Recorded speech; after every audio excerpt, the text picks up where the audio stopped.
Yes, I will.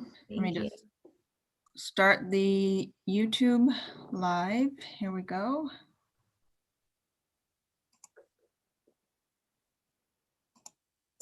Yes, I will.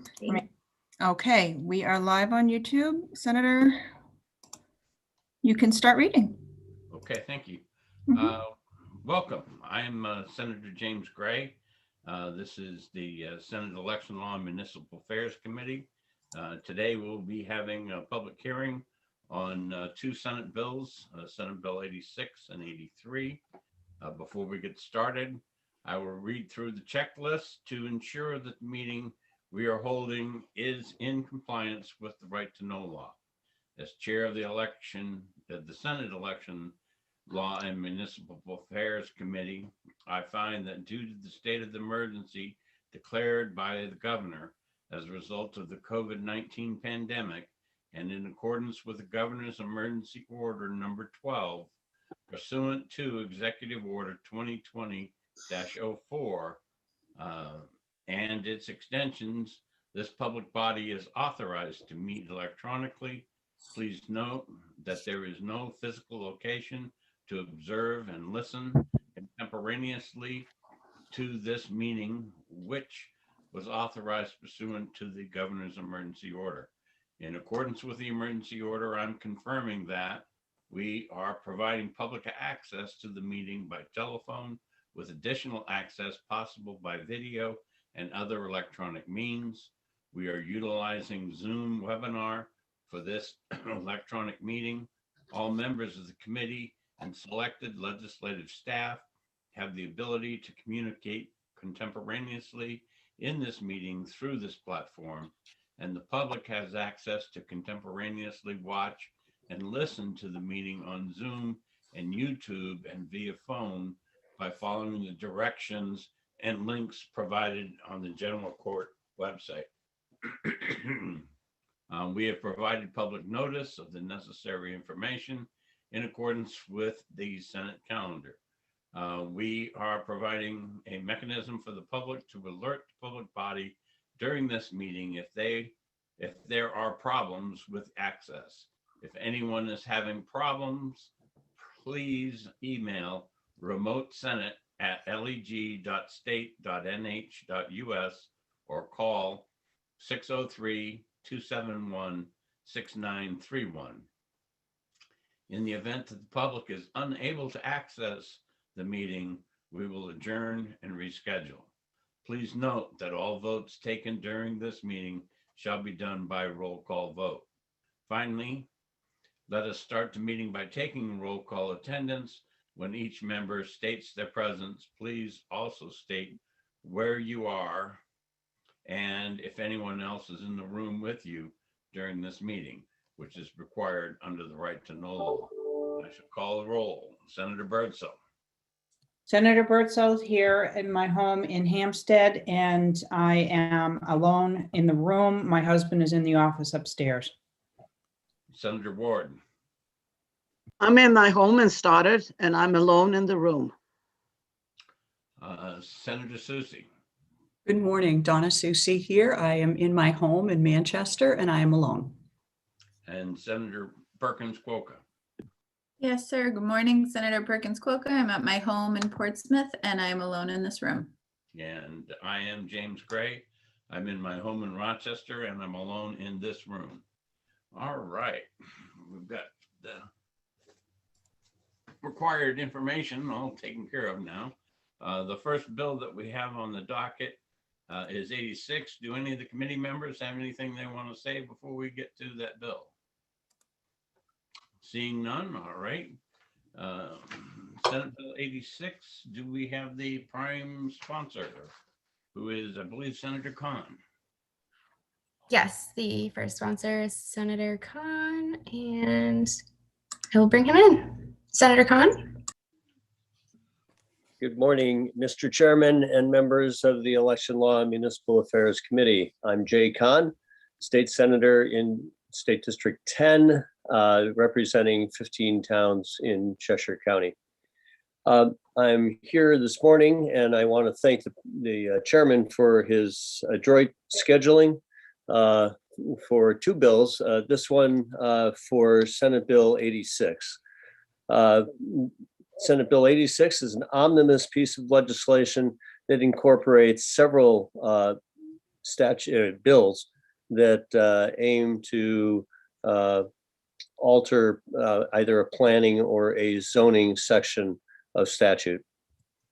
I'm here to initially introduce the component of the bill that I'm responsible for. Mr. Chairman, are you wishing for each of the sections of the bill to be presented first and then to take questions, or do you want to take questions along the way?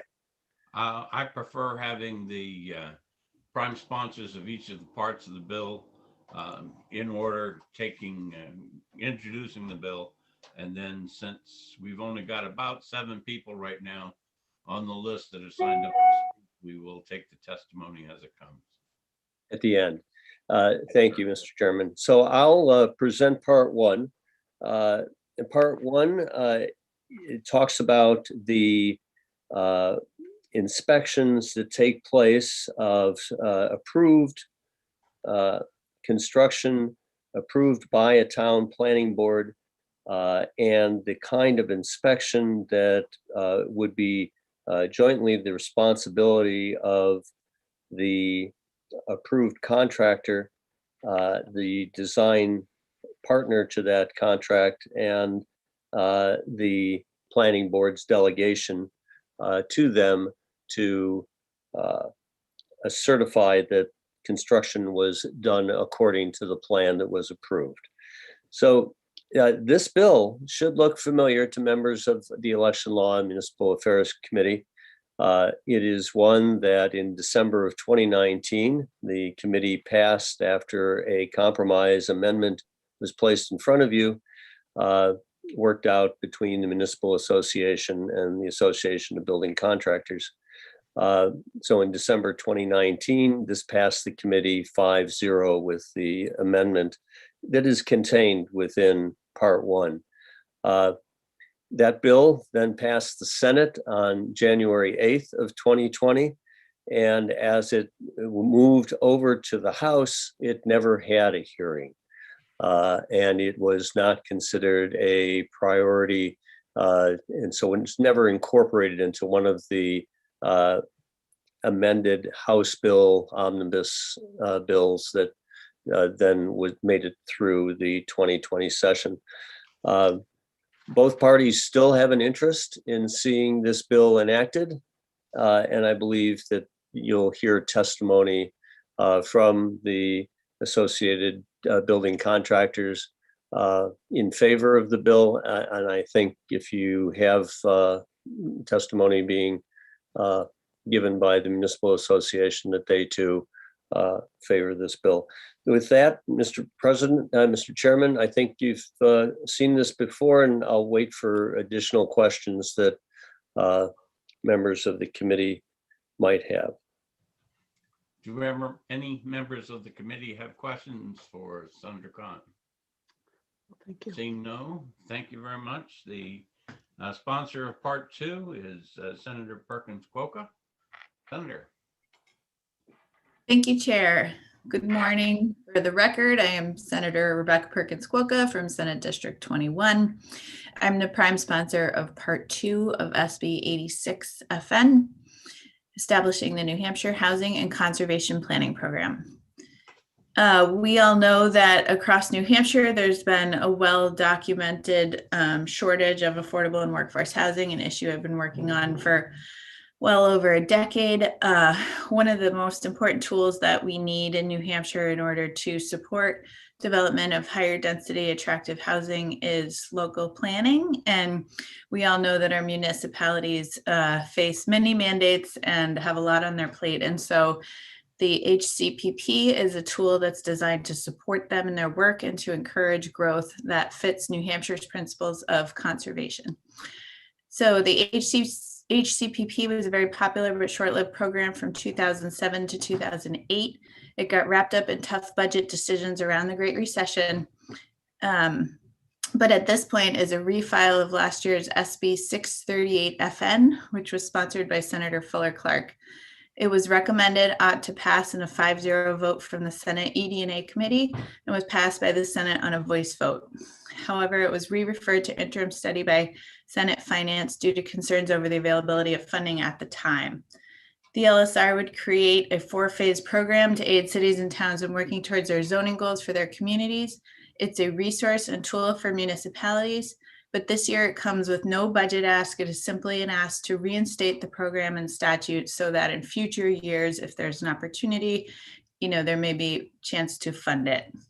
I have worked with the New Hampshire Housing Finance Authority. This bill also has a support, I believe, of NHMA and the New Hampshire Planners Association, who are here to speak on behalf of this bill today. I'm also bringing forth a very brief amendment to include the New Hampshire, never mind, I'm not bringing an amendment today. So Mr. Chairman, thanks for the opportunity to present part 2 of SB 86FN, and I'll be happy to try to answer any questions you may have. Questions from committee members? Seeing none, part 3 of the bill is sponsored by Senator Morris. Is Senator Morris on the line? Yes, Senator Morris. Morning, Senator. Good morning, Mr. Chair. Senator Perkins Coker, I have a screen up with a bill on it. I have you guys on one screen. I have Senator Bradley on another screen. And I'm about to go on a water meeting in 45 minutes.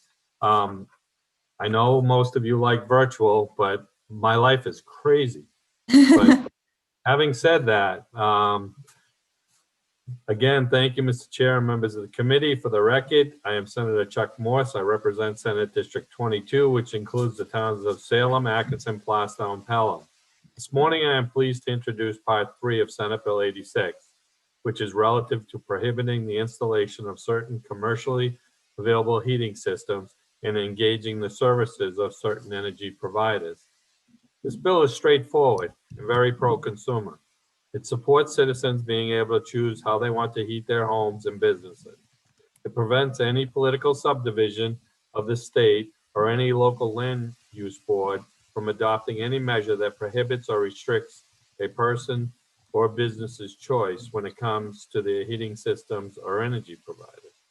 New Hampshire citizens should have the right to choose any cost-effective and reliable energy system that best suits their needs, whether it's gas, electricity, solar, geothermal, oil, or any other source. I know there are a few folks wishing to testify that can get into the details, so I think most of the questions about this bill will be best answered by them, but I still would be happy to take any questions from the committee. Senator Perkins Coker. Yes, thank you, Chair, and thank you, Mr. President. I was just wondering if there was a specific incident or example of something that arose that is prompting this legislation, just to give it some context. No, I think the concern is actually, a lot of people that are concerned about their businesses today changing, because local land use makes the consumer change and they're nervous. And I think you'll probably hear from a couple of them on this call today that they basically believe in what they're doing in life right now, and they want to keep it going, and they don't want the government interfering with it. So. Thank you. Additional questions? Thank you, Senator. And Kirsten. Yes, so our first person to speak on the list is Ben Frost. He is from the New Hampshire Housing Agency, so I don't know if you want to have him go last. We can always ask him. No, he's Sure. good. We'll get Ben up there. And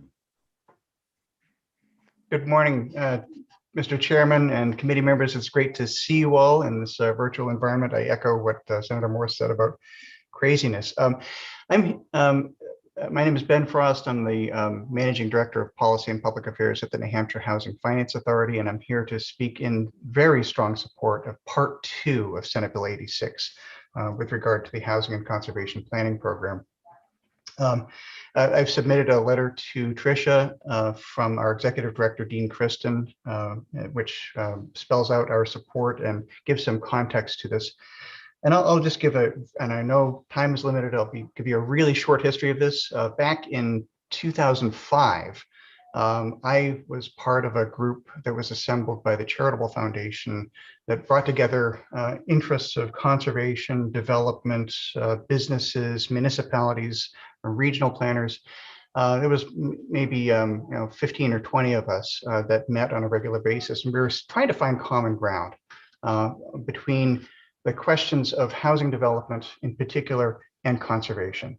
And we fairly quickly found that common ground, and it is essentially a common threat to housing affordability and to conservation.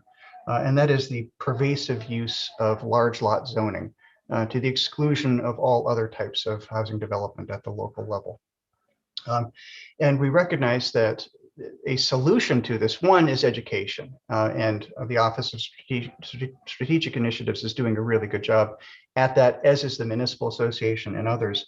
The other is financial resources for municipalities to do the planning that they need to accommodate better development that serves housing affordability interests and conservation at the same time. And so as a result of that came in 2007, Senate Bill 217, which was adopted by the legislature with an appropriation. As Senator Perkins-Coker noted, there was a funding round and 6 awards were made to municipalities who started this planning process. And we had high hopes. And then of course we ran into the Great Recession and the budget deficit that the legislature had to solve. In 2011, there was a series of parts of the trailer bill in the budget. And you'll recall, those of you who were involved, that was a particularly arduous budget cycle. And there were certain parts of the then Office of Energy and Planning, now OSI, statutory jurisdiction that were put up for repeal because they were no longer relevant, such as the Water Resources Management and Protection Planning Program, which at that time had already moved over to DES. And wrapped into this, I believe by mistake, was the Housing and Conservation Planning Program. I worked then, when we discovered that it was part of the budget, to our surprise and dismay, I worked with Senator Bob Odell to try to get it, essentially get the repeal taken out of the budget, but it was too late in the process and it couldn't happen. So the repeal went forward. As I said, that I think was a mistake. The Housing and Conservation Planning Program is really a visionary approach to doing planning in New Hampshire, and provides the opportunity for municipalities to seek on a competitive basis grant funding from the state to do at the same time planning at the local level for housing development and conservation. And that is the structure of this program. Municipalities have to do both at the same time. They can't choose one or the other. It's not an either or alternative, but really a both and proposition. Again, we are strongly in support of this and urge your consideration for on to pass of Part 2 of Senate Bill 86. I'd be happy to take any questions. Questions from the members? Seeing none, thank you very much. Thank you very much. Next, we have Ari Polak. Good morning, Senator Gray and members of the committee. Can you hear me? Yes. It's difficult, Thank you. so please speak up. Yep, will do. Let me move the microphone closer. My apologies. Much better. Maybe that's better. Yes, sir. Thank you. This is Ari Polak. I'm a lobbyist for the New Hampshire Home Builders. I'm before you this morning in support of Part 1 of Senate Bill 86 as a means of adding transparency to an often unregulated step of construction approvals during the land use approval process and constructing with respect to those approvals. As you've heard me say in the past, predictability of process and clear expectations are always a priority for the New Hampshire home builders and all builders in the state. And having a clear scope of inspections and in turn a budget for those inspections will help the planning and development process considerably. And likewise, having the option of expert certification will help in the cases where a town does not have its own peer review or engineering relationship to fill that void, or where the scope of the inspections required are minimal. Happy to take any questions. I believe you'll hear from Gary Abbott from the AGC, who worked with Senator Khan on this bill and might have a more detailed understanding, but I wanted to offer the home builders support for you this morning. Thank you. Questions from the committee? Seeing none, thank you very much. Kirsten. Next, we have Jeff Keeler. Mr. Keeler? Good morning, Mr. Chairman, members of the committee. Jeff Keeler here representing the New Hampshire Association of Realtors, and I would like to speak in support of all three portions of the bill. The first one, as just mentioned by the previous speaker, provides for a better understanding of costs for developers coming into a project, and cost savings translates into more affordable housing, and we all know that we're in desperate need of that. Part two mirrors a lot of the work that I personally, as a representative of the association, have done with Senator Fuller Clark, Ben Frost, Senator Morgan, and others on a committee looking at the impediments to creating affordable housing. So we support this in that it's enabling legislation and encourages the town to look at better land use in the town and conservation during that process. There was one omission, and the realtors were not included on the list of people at the table. So we would ask, if this goes forward, that we be included among the people on the committee. The other question that we had, and just not sure where the funding for this comes from, whether it's a general fund or where the money comes from. So that was just a question we had. Section 3, relative to the heating, we're in strong support of that. The one question that we did have is, if passed, does this override historic or local neighborhood ordinances relative to solar panels on the street side of a house? So not a opposition necessarily, but just wanted clarification whether that was considered in this bill. Happy to answer any questions. Questions from the committee? Seeing none, thank you very much. Thank you. Next, we have Gary Abbott. Mr. Abbott, you should be able to unmute. Thank you, Chairman Gray and Senators. Thank you for this opportunity. For the record, I'm Gary Abbott. I'm the Executive Vice President of the Associated General Contractors of New Hampshire. I'm here today in support of Section 1. Senator Khan did a great job of explaining the bill, in the sense that this bill actually started in 2019, was retained by this committee.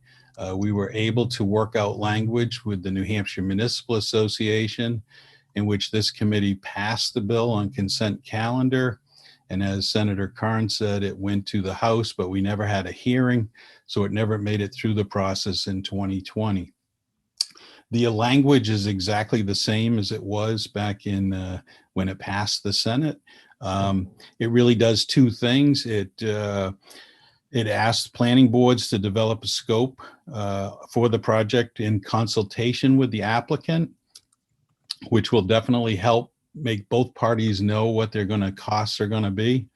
As well, it gives a new opportunity that if a town wants to ask for a certification that it was built in accordance with the plans.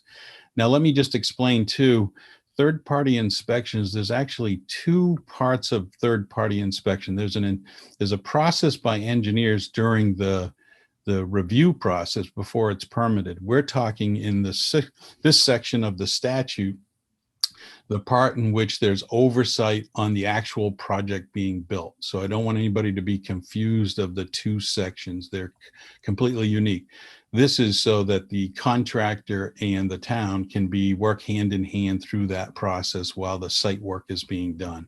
That's really where this third party comes in. So I know there's a number of new committee members on this committee, so I wanted to make sure that you understood that. We are in strong support, as we had worked on it since 2019, and hope the committee passes this bill. Thank you very much for the opportunity to speak. Committee questions? Seeing none, thank you, Mr. Abbott. Kirsten. Next, we have Cordell Johnston. Mr. Johnston? Thank you, and thank you, Mr. Chairman and committee members. Cordell Johnston from the New Hampshire Municipal Association. I signed up, and it's kind of hard to know how to indicate my position because we support part of the bill, oppose part of the bill, and are neutral on part of the bill. On balance, that seemed to average out to neutral, but I'll just go through and briefly explain each. On part one, I guess I can't say that we actively support part one, but as the other speakers have indicated, it is something that we have worked with the Associated General Contractors and Senator Khan and others on, and gotten to the point where we think it's okay and perfectly acceptable. So whether that is neutral or in support, I'll let you decide. But just to be clear, we have no problem with part one. It does resolve an issue that people have been concerned about, and it resolves it in a way that seems acceptable. Part two, we strongly support, and Senator Perkins Cuoca and Ben Frost and Jeff Keeler spoke enough about that. I don't think I need to add anything, but we definitely strongly support part two. And then part three, we have concerns about because it sort of chips away at municipal authority under existing law. The state building code applies in all municipalities, but cities and towns do have authority to adopt stricter provisions than are in the building code. This would limit that authority, and we are concerned whenever there is what seems like the process of beginning to chip away at local authorities. So for that reason, we do have concerns about part three. And I think that's all I have. I'd be happy to answer any questions. Senator Susie. Thank you, Mr. Chairman. Thank you, Cordell. I do have a question regarding part three and your concern about it. In the instance where a community has already adopted a wood stove burning limit, for example, where there's an air inversion that's creating pollution, if that's already in place, how do you think this legislation, if passed, would impact that where communities have already adopted them?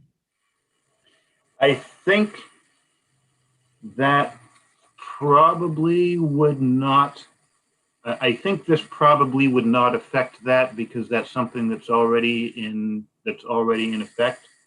Mm-hmm. But that's a question of interpretation, and I guess if you do go forward with it, it would be best to clarify whether it does or does not affect existing ordinances. To be honest, I think it's not entirely clear. So I think if nothing else, it would be best to clarify it. Thank you. Appreciate that. Sure. Additional questions? Seeing none. Oh, Senator Bertzel. Just a quick question. If we were not to push something like this forward, as they have in Massachusetts, they are talking about requiring existing homes to transition to electric heat only. What would you consider being the cost of requiring homes to switch over to electric heat? Oh, I have no idea what the cost of that would be. I think it would be unusual.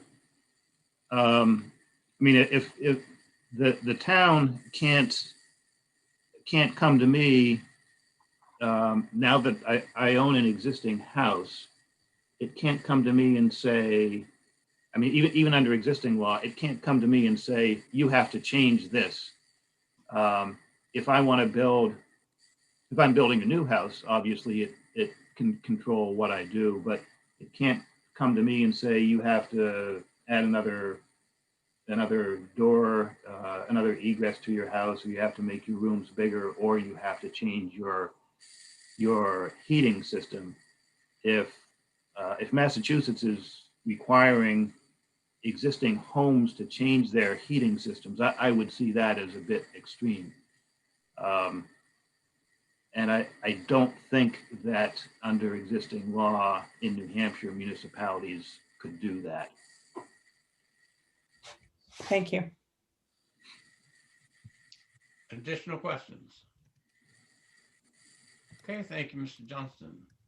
Kirsten. Next, we have Matt Leahy. Mr. Leahy. Hi, good morning. Thank you, Mr. Chairman. I hope y'all can hear me. This is Matt Leahy. I'm the public policy manager for the Forest Society. Our interest on the bill is part 2, and I did submit written testimony. I'm not going to read it, but I would just quickly say, Ben Frost mentioned back in 2005 or so, there was a working group that met, and the Forest Society was part of that group. So this issue of, how do we find avenues to address the workforce housing problem while also protecting the important conservation areas in our state is something we've always or long been interested in. And so we see part 2 of this bill as a way, as one way to try to address those twin challenges. So we just want to thank Senator Perkins-Coker for sponsoring this, but I'd be happy to take any questions. Questions? Okay, seeing none. Thank you. Kristen. Next, we have Bob Scully. Mr. Scully. Good morning. Thank you, Mr. Chairman, members of the committee. Pleasure to be here in front of you virtually today. This morning, I represent the Energy Marketers Association of New Hampshire, and that is companies that heat your home with oil, and also Propane Gas Association of New England, and that's companies that deliver propane to your house in the winter in New Hampshire. The reason we appear in support of the 3rd section of this bill in strong support to answer Senator Perkins-Coker question earlier in the testimony is our sister states. This industry is facing significant challenges. Senator Birdsell referred to Massachusetts. In the town of Brookline, Massachusetts, all new construction is being mandated to go electric. Senate Bill 9, which is on Governor Baker's desk, would by the year 2030 mandate that all homes are heated by electric. No longer would they be able to use any of these clean fuels that our members represent in New Hampshire. If that was to become law, he vetoed it the first time, they've changed it, they've sent it back to him. A very real example in Burlington, Vermont, on March 2nd, at a recommendation of the City Council by a vote of 10-2, they are, the citizens of the town of Burlington are actually voting on whether or not all homes should be heated with electric heat pumps. In addition to that, if you currently heat with a different method and you do not transition, they are going to put an additional fee on your home to try to drive the cost up, in our opinion, to get you to transfer to electric heat pumps. So, and we're not suggesting that those that want electric heat pumps or that, want to transition shouldn't be able to. We're just saying that this is a consumer choice bill. There are approximately 250 propane and oil dealers in the state of New Hampshire. You're talking thousands of jobs. You're talking clean fuel, and it's roughly 60% in that area of our homes and businesses that heat in New Hampshire heat with oil and propane.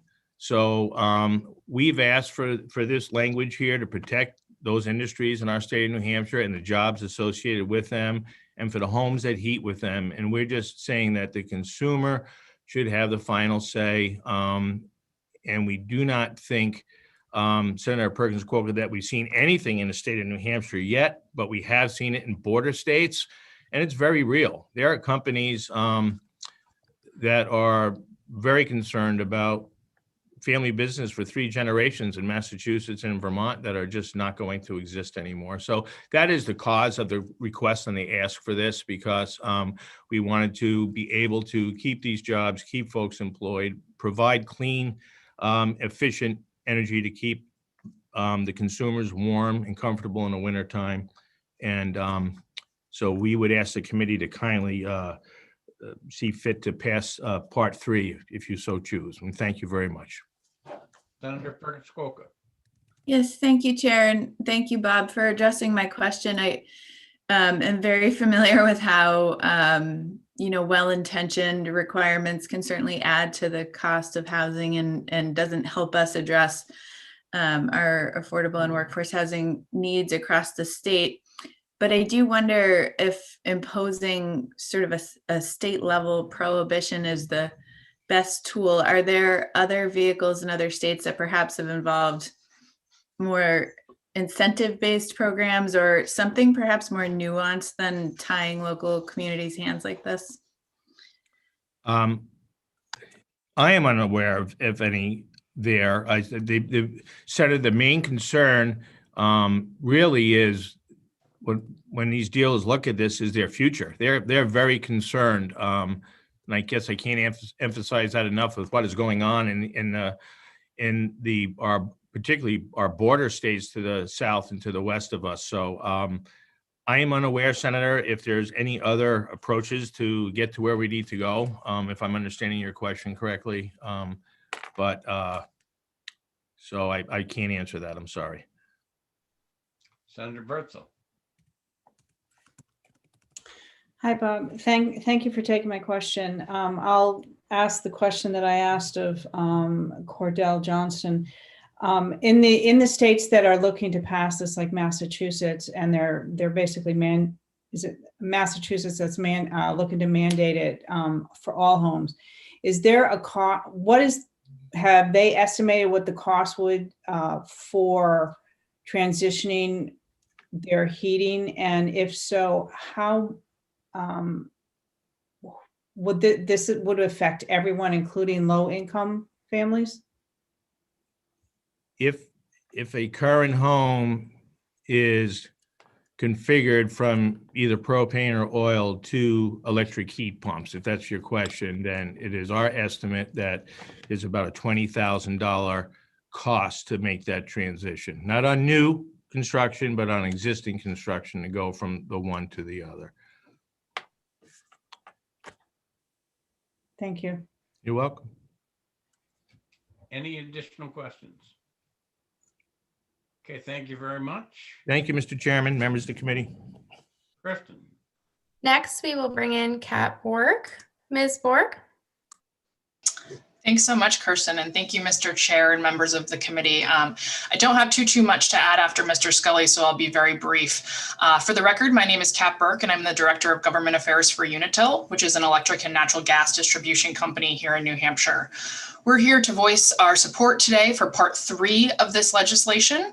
As many of you know, Unitil serves natural gas to about 35,000 customers here in New Hampshire. We believe that this is a straightforward piece of legislation that simply promotes consumer choice. As Mr. Scully and Senator Morse both mentioned, it does preserve the right of an individual customer to connect or utilize any available utility service or source of energy desired. We believe that we can and we should have energy that is both affordable and reliable, and to that extent, exercising consumer choice to meet those goals is a must. I'm happy to answer any questions that the committee might have. Questions? Seeing none, thank you very much. Kristen, do we have anybody left? If anybody else would like to speak at this time, please virtually raise your hand. And if you're calling in by phone, you can do this by pressing *9. I do have a hand raised here. It's Alyssa Margolin. Okay. Good morning, Mr. Chairman, members of the committee. For the record, my name is Alyssa Margolin. I serve as chair of Housing Action New Hampshire. We're a statewide coalition of 80 organizations united around affordable housing policy and ending homelessness in New Hampshire. We would like to speak in favor of Part 2 of Senate Bill 86. establishing the housing or reestablishing the housing and conservation planning program. As Ben Frost and Matt Leahy and others have shared with you, this program grew out of convenings by the New Hampshire Charitable Foundation. As Housing Action New Hampshire Coalition did not exist at the time, but many of our members were active participants of the Growth and Development Roundtable. In addition, I want to disclose that I was a consultant to the foundation and staff for the GDR at the time. What the GDR discovered was that there is a willingness at the municipal level to address workforce housing needs. There is a desire from municipal leadership to provide more affordable housing for its residents, but there were ongoing concerns about just how to approach it, how to make sure that the development did not challenge historic preservation priorities, for example, issues around rural character, and certainly around conservation. And so the Housing and Conservation Planning Program was born. It's in its brief life, it was quite a success, providing just a simple municipal technical assistance matching grant program and providing particularly smaller communities with the TA it needed to meet this market demand. As many of you know, as many of you, the senators on this committee have been champions of the affordable housing crisis and know that there's unquestionable need in our state. It's estimated that New Hampshire lacks about 20,000 units to meet market demand. We see the Housing and Conservation Planning Program as an important tool in the toolbox something our state can do to give municipalities the support when they want to say, yes, in my backyard. Thank you for the opportunity to testify in support of this program today. Questions? Seeing none, thank you very much. Kirsten, did we get any more hands? I do not see any more hands. I'm just, oh, I have another hand now. Okay, last call. If you would like to speak, please raise your hand now and then we will go through and call on you. I do have Cynthia Walter here. Hello, thank you for catching me at the end here. I just caught the end of this discussion, and sorry to just jump in, but I wanted to make a point in comparison to the speaker for the oil group, commercial group, that form of fuel is not at all clean.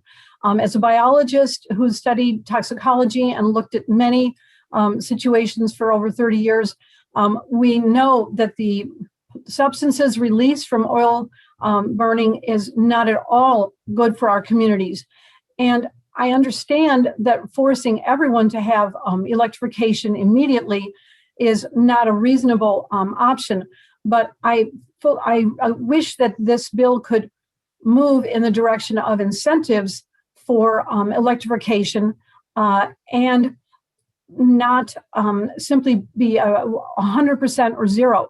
So I encourage you to consider rewriting that section of this combined bill. Thank you, in consideration of air quality and public health. Thank you. Questions? Seeing none, thank you very much. Anyone else on the list? I am not seeing any other hands raised at this time.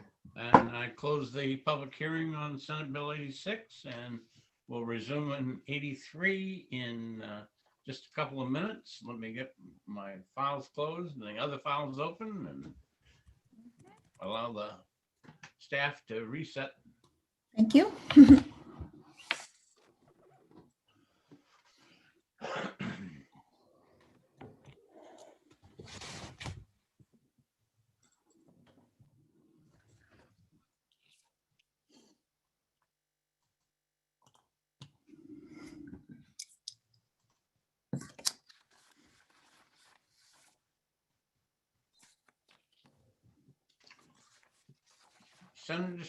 Senator Birdsell, are you there?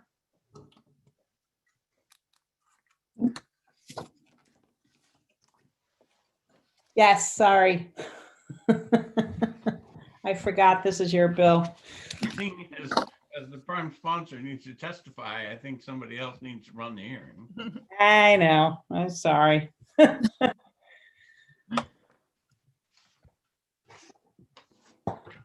All right. So, we are going to initiate the testimony on Senate Bill 83 and the prime sponsor. Thank you, Senator. This is James Gray. I am the senator from District 6, which is Alton, Barnstead, Kilmington, Farmington, New Durham, and Rochester. Today, in front of you, we have another omnibus bill. I guess I've got several of the parts of that omnibus bill. I intend to go through them rather quickly, since throughout this, I'll be available for other questions when we get past the hearing portion of it. The first part of the bill has to do with disqualification of election officials. In some of the communities, an election official may also be running for selectman or some other position in the community. And we have two statutes, and they have competing language in those two statutes, and we want to clean the language up. I've given you my opinion of how to clean that up, and certainly in the executive session, we could discuss alternate ways of doing that. But again, the purpose is to clean up those two statutes and make sure that what one statute says, the other statute doesn't say is wrong. Right now, pretty much, if a person is an election official, and remember, in some of the communities, it is very difficult to find enough election officials to run an election. So taking and disqualifying some of these people is very difficult. Certainly the statute that says they cannot touch a voted ballot is an important part of that, to make sure that there is fairness, but there are other things that the official can do that would not interfere with that. Counting the checklist to make sure, the number of Republicans and number of Democrats who voted that day. This is a perfect example of some other duty that an election official could be performing while still not, touching a ballot or having anything that would do with the election results. The second portion of this is an information portal. In New Hampshire, we can file our income tax, our state interest and dividends tax over the internet. There ought to be certain things that we can do over the internet in the elections. An example, if you've been an election official before, you know the frustration of a person who comes in and you go to hand them a Republican or a Democratic ballot because that's the way they voted in the last primary. And they tell you that, no, they would never, ever, ever, ever, ever take one of those ballots. But again, that is the way they are registered. So making it easier for a person to do that, change of names. If a person gets married and they take the last name or combine their last name with their spouse, then certainly that is something that could be done through a portal. In fact, if they were married in New Hampshire, the town clerks would have those records available to them, that they could actually go check the things that were on that. So again, there are a number of things that they could do.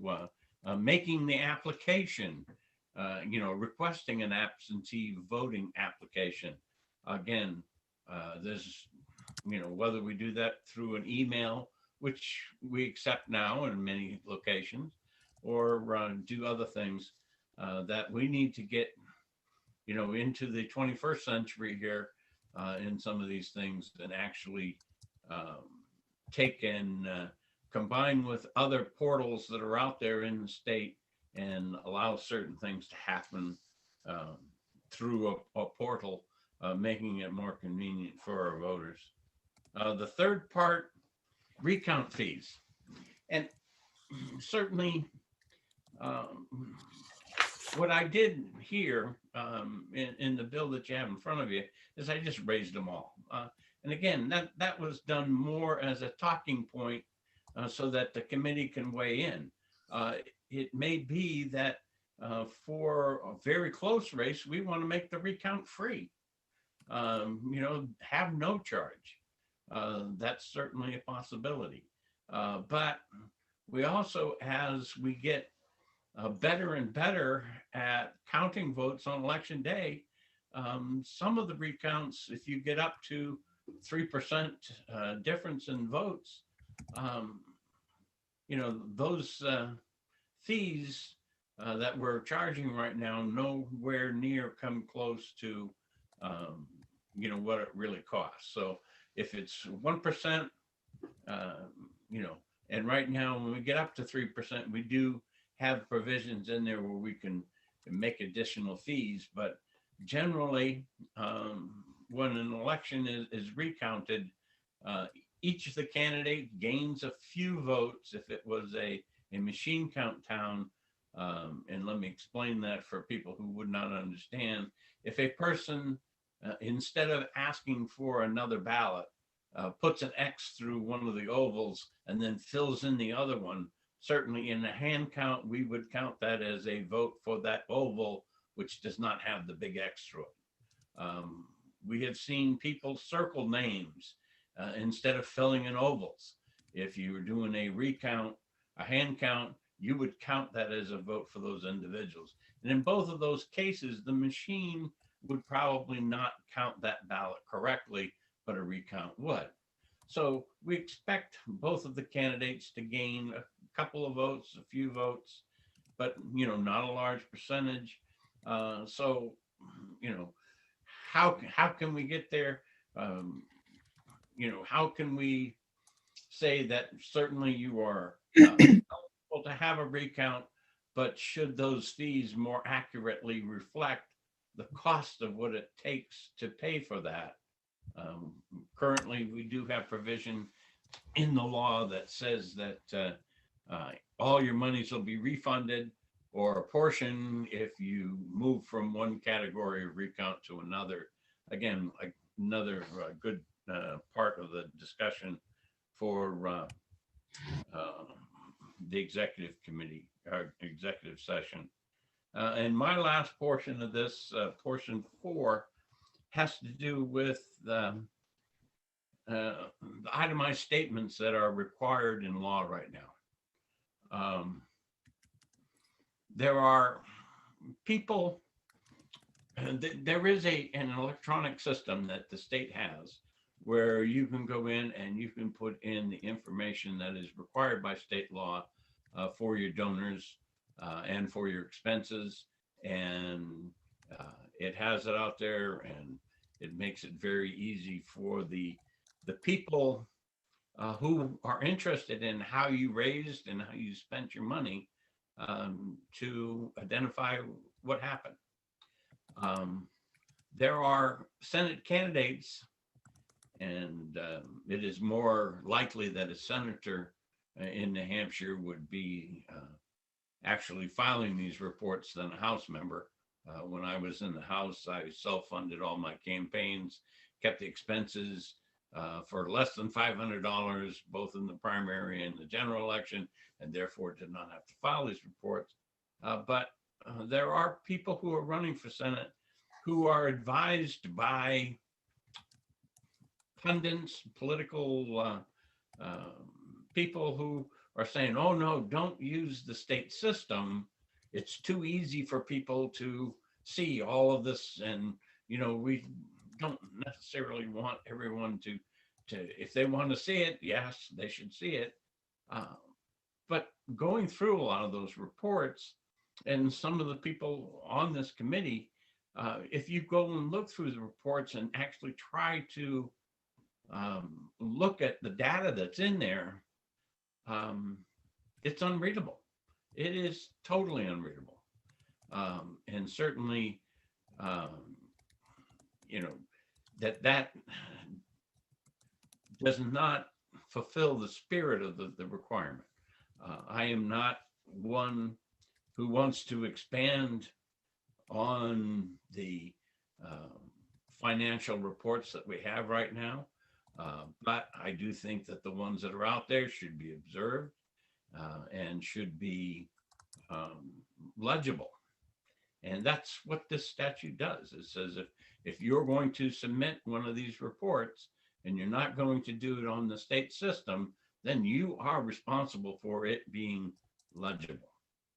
And I can tell you that even though these are PDF files, that if I go in and look and all I see is a bunch of dots that I can't even recognize letters or numbers on, that is not meeting the requirement. My own personal opinion is that some of the dollar limits that we've got in state law right now, where we take the name, address, and other information from anyone that we received in addition to $25 from, and not only that information, but more information from an individual who we receive $100 or more from, that there are people out there who don't necessarily want to provide that information, and it causes them to limit their donations. You know, and I think some of those are too low, but this bill does not do that right now. There are other things that I would like to see changed in the law between a candidate and a candidate committee.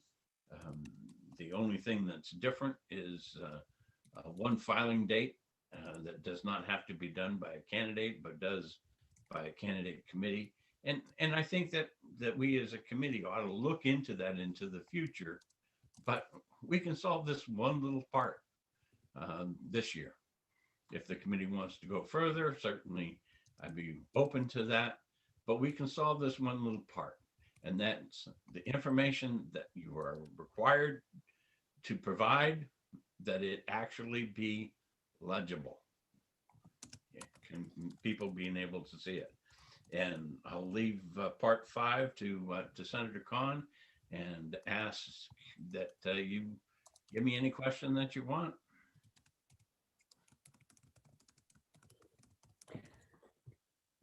Senator Perkins Coca. Yes, thank you, Madam Vice Chair. Thank you, Senator, for that very thorough explanation of all the parts. My question only pertains to part 4, where there's the language change about uploading versus sending and mailing in the report in a PDF format.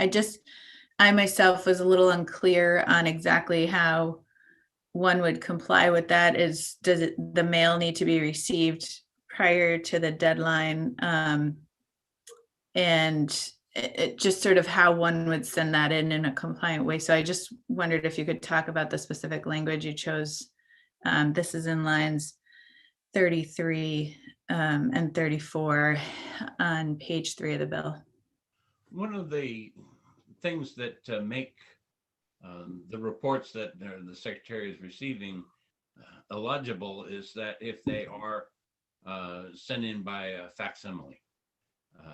Yes, that's old technology, but there's no way for any of us to be able to tell the quality of what was received at the far end of that by facsimile. Now, I'd be certainly happy to revise that language to make it more inclusive or to be more descriptive. But right now, most of the people, you know, if they're sending an email, that is the preferred method. And you can be reasonably assured that the quality of what you sent is the quality of what the person will receive on the other end. But as for that specific language, I chose some, and if the committee would like different language, certainly, be open to whatever it is. Okay, thank you, sir.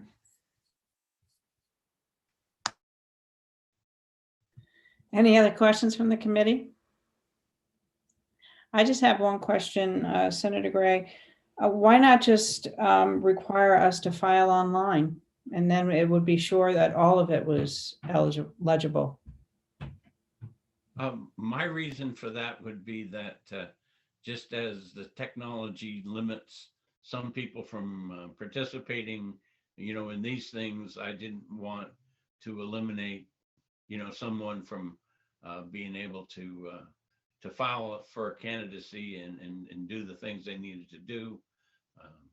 A paper version of the reports works well. Again, it depends on how it's done, and that the final report that goes forward is legible. And I tried not to, impose any other technology or restrictions on the people who would be filing. Thank you. Kirsten? For part 5, we have Senator Khan. Oh, thank you, Senator Khan. Thank you, Madam Chair, members of the committee. Once again, I'll introduce myself as the senator from District 10, representing 15 of 23 towns in Cheshire County. And good morning again. I want to address part 5 of the omnibus bill SB 83. I'll walk through this with you so that it's clear what this is attempting to do. In large part, the bill reflects a continuation of HB 1129, the emergency legislation for town meetings that was adopted by the legislature, became law this last year. So in section 1, trying to bring forward the notion that if a local governing body for some reason has been unable to adopt its budget prior to its fiscal year, that it is reasonable for them to continue to spend to operate that governing body until such time that the budget is adopted by the governing body. In section 2, it begins to address optional town meeting procedures, and notice that in line 21 on page 4, that these optional town meeting procedures are only in place when a town, some governing body is unable to hold in-person annual meetings due to health or safety concerns. And I have an amendment that I think I've shared with the clerk and other members. Looks like other members of the committee can see that amendment. The first part of that amendment aims to take this paragraph and clarify what's meant by governing body by making a statutory reference back to RSA 2148, which does define governing bodies in the state of New Hampshire. So there's that clarification. But the rest of this part, or section 2 of part 5, is describing a virtual meeting procedure that during those times that an optional meeting procedure is needed, it essentially is replicating what we put in place this past year for governing bodies to follow. That's true through part 3 of section 2. And then when we get to part 4, there is one section that we failed to catch and in the drafting, that too is part of the amendment, meaning that the election of officers that takes place during an initial ballot on warrant articles, the election of officers will be effective even if the other warrant articles, regardless of the final action on the warrant articles. So that's just clarifying that part of the balloting process. And then Section 3 of the bill gets to the partial processing of absentee ballots. The chairman of this committee, along with his Senate colleagues, has moved Senate Bill 2 forward and expedited that legislation through the Senate. There were two things that were noticed by town clerks that I have shared. They shared back with me after I shared that legislation with them. Those two items were that there could be some advantage to towns that have Sunday newspapers to be able to use that newspaper on Sunday 48 hours in advance of the voting cycle to notify their residents of the the processing of absentee ballots. And then on that's on line 25, and then so it removes Sunday as an excluded section and allows for Sunday. On line 27, it allows for the partial processing to take place on Sunday as well as all the preceding days. And the rationale that the clerks gave to me is that the last mail delivery that they could receive an absentee ballot 48 hours in advance would be on Saturdays. So if they came in on a Sunday to process and get ahead, get those processed absentee ballots out to the wards, they could do that counting on Sunday, get them out on Monday, and the pre-processing, that is, get those pre-processed ballots out in a timely way and have handled almost the entire mail flow with the exception of what would come in on Monday. So that's the rationale for Section 3 of Part 5. I'd be glad to answer any questions that folks have. Senator Perkins Coca. Thank you, Madam Vice Chair. Thank you, Senator Khan. My question just concerns Section 2 of Part 5. There were just a couple of things in here where I wondered if you could give us a little more context. It seems, and I applaud you for bringing this, so I'm supportive. I just wanted to understand a little better. It seems essentially like we're asking the towns to convene twice and then have sort of a drive-through voting procedure. So I wondered if you could just give a little more context on how that developed and the conversations you had around that. And then on lines 29 through 31 of page 4, there's some language around receiving and answering questions via various means that I just would have concern that might be a little tough for the towns to ensure they're complying with. So I just wonder if you could talk a little bit about that as well. Would you call attention to that second one? What line was that on? Yes, sir. Lines 29 through 31 of page 4 of the piece of legislation.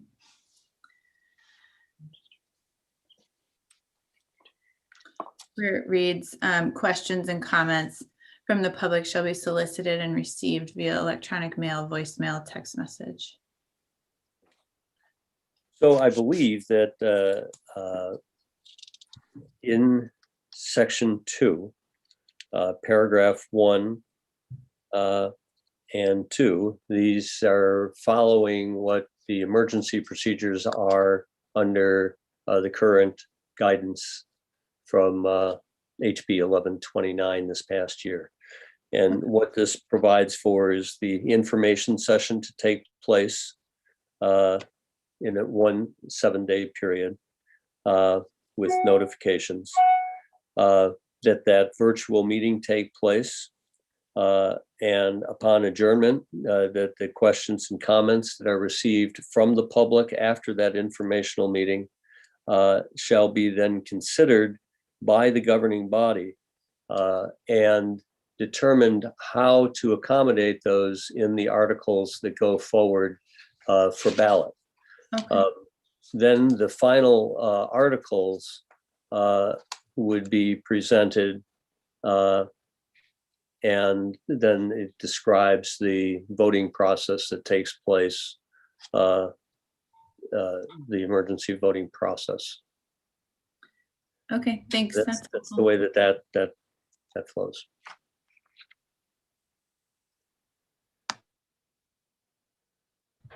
Senator Ward. Thank you, Madam Chair. Senator Khan. On page 4, I guess it's section 2, you talk about the if you can't make the expenditure between the beginning of the fiscal year and the date a budget is adopted. Do you want to set sort of a time limit? Or is it any time that could go for quite a long time, depending on the issues? Could. I wonder if Senator Gray has. I don't want the chairman to need to, but he's given this one some thought too, and there are probably some people that are looking to testify on this. What I'm aware of, Senator Ward, is this past year, towns that could not complete their meetings between March and July entered the fiscal year, held some meetings over the summer in July and August, completed those meetings, and life went on just as normal. This is trying to make sure that the spending that took place between the start of the fiscal year on July 1st through August 31st, that could take place without concern of loss of operations. Thank you. Follow up? Follow up, Senator Ward. Okay. Senator Khan, you know that in our part of the district, part of the state, there are an awful lot of people who do not read daily or Sunday newspapers. They don't have newspapers, period. So I'm just curious, what do you think is the safest place to put an announcement about an upcoming event? The two announcements that are required, right? Yeah. So I think towns generally put those on the town hall.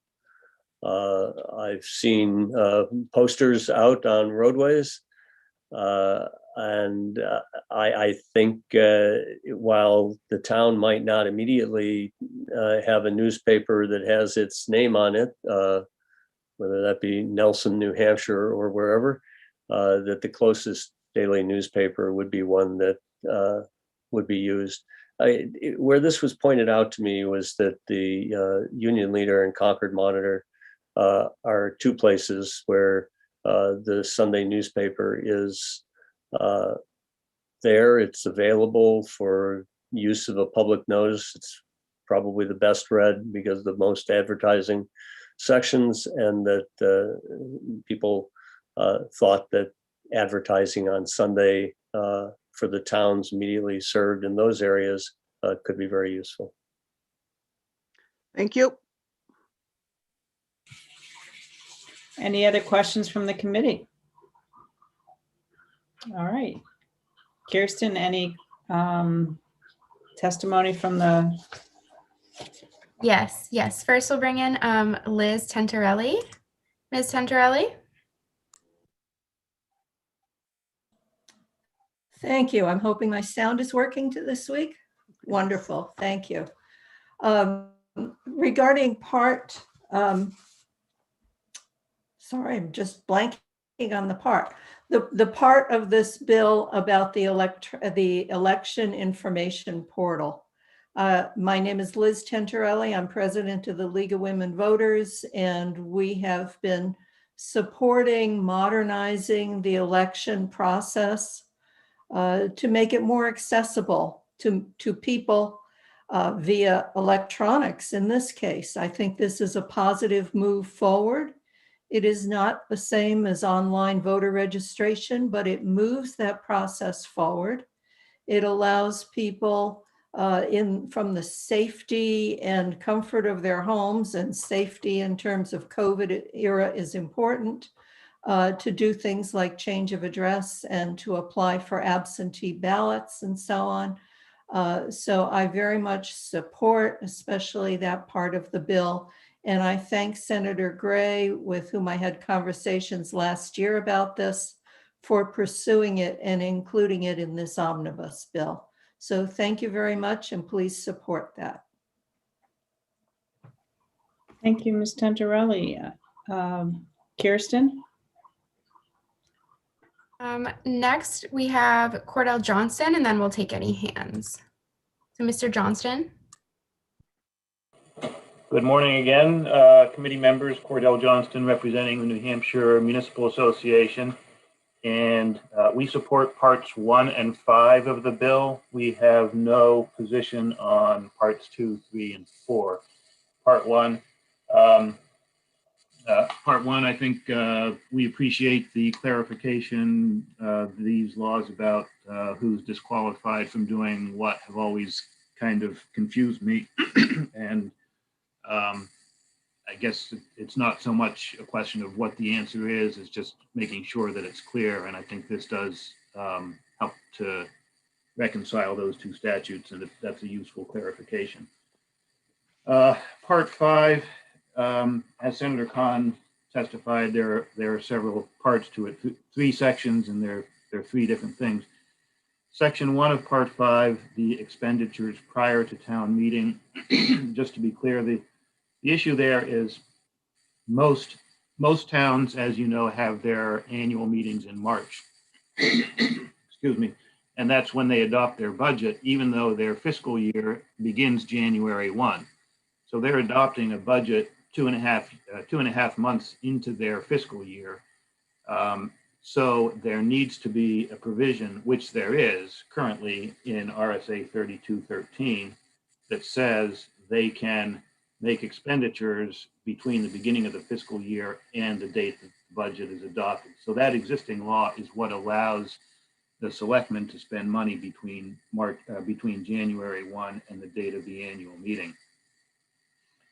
But the existing law only applies to a town that has a January, a calendar fiscal year, and a March meeting. This amendment would also allow it to apply to those small number of towns that have a May town meeting. The towns with a May meeting have a fiscal year that begins July 1 and goes to June 30. So they are actually adopting their budgets before their fiscal year begins, which is really a better system. But what happened last year, as you know, was a number of those towns had to postpone their meetings into June, July, even August. And they couldn't take advantage of that statute because it doesn't apply to May meeting towns. So there was an emergency order that said that these towns can take advantage of that. This amendment would just make that change permanent. So if there is another pandemic or the plague of locusts or whatever that forces these towns to postpone their meetings into the late summer, they would be able to they would still be able to spend money during that gap period.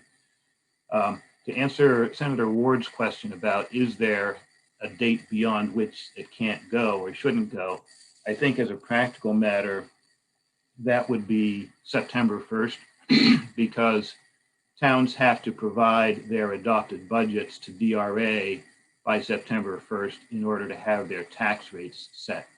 So, and if obviously if their tax rate isn't set, they can't collect any property taxes, and they're in big trouble then. So as a practical matter, no matter what, they're going to have to adopt their budgets by September 1st. Section 2 of Part 5 is the optional town meeting procedure. We support that. However, we think that this needs work.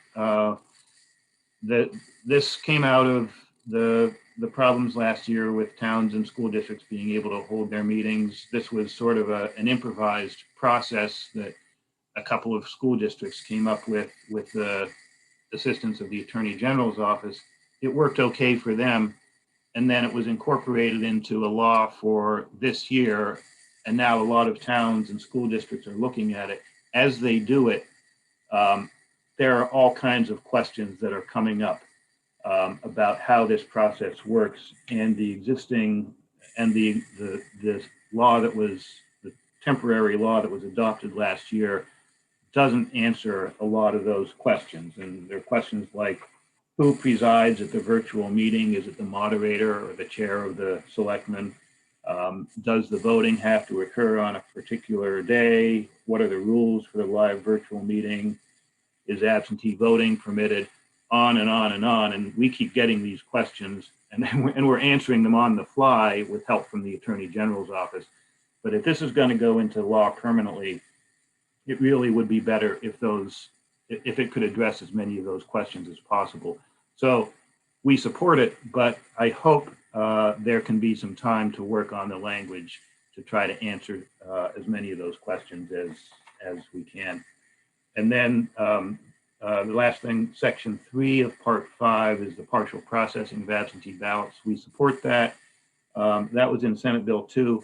However, looking at this, and I only noticed it this morning, this doesn't include everything that was in Senate Bill 2 that the Senate has adopted.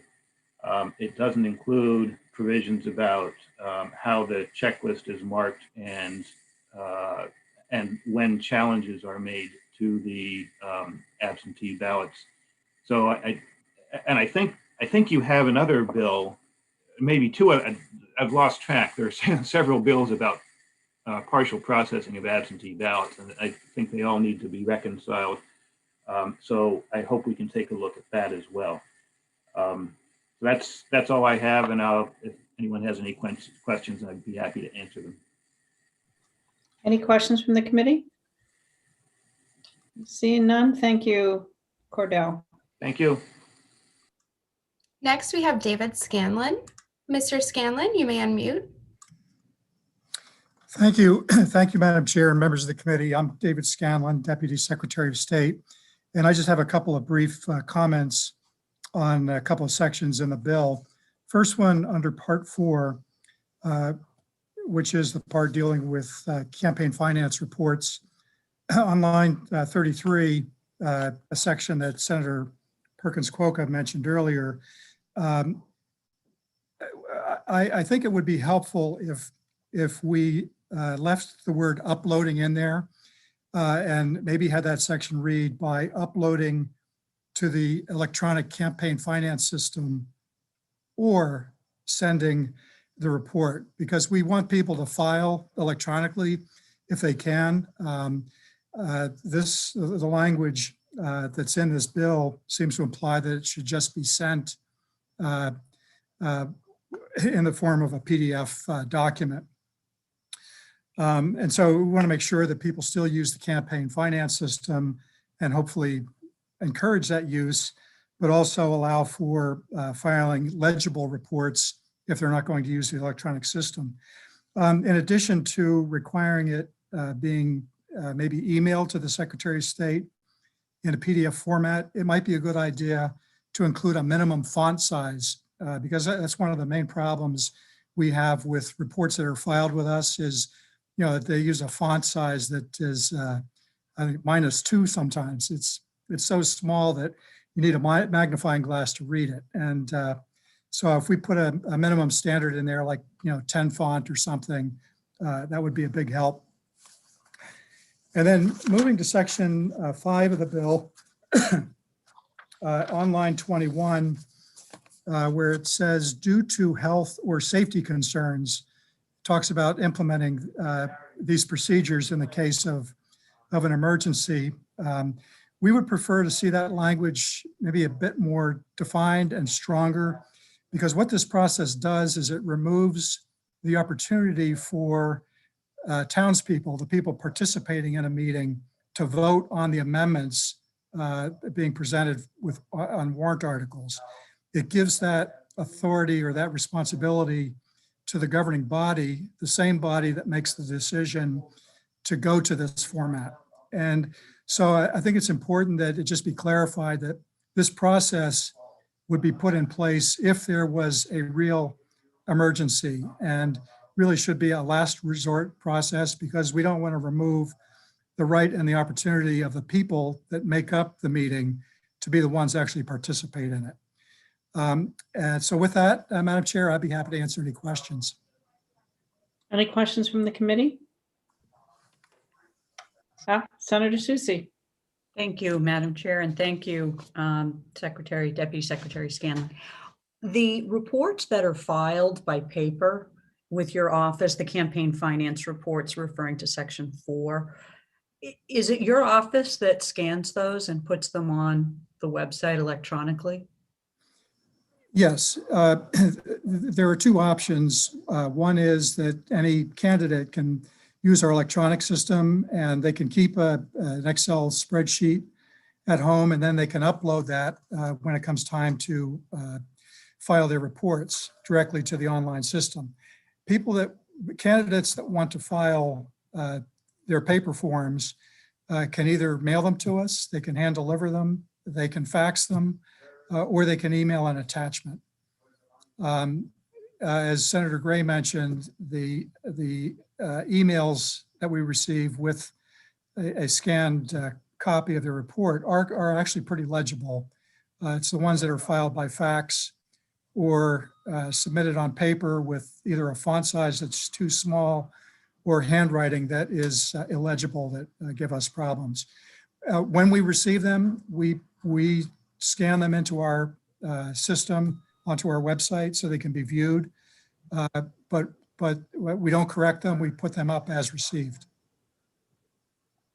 If I may follow up. So the paper documents are scanned in by your office. So if there's a legibility issue, the paper could have come in clear. It could be that the scanning issue may be on your end. It may be an equipment issue. Is that possible? Senator Susie, no.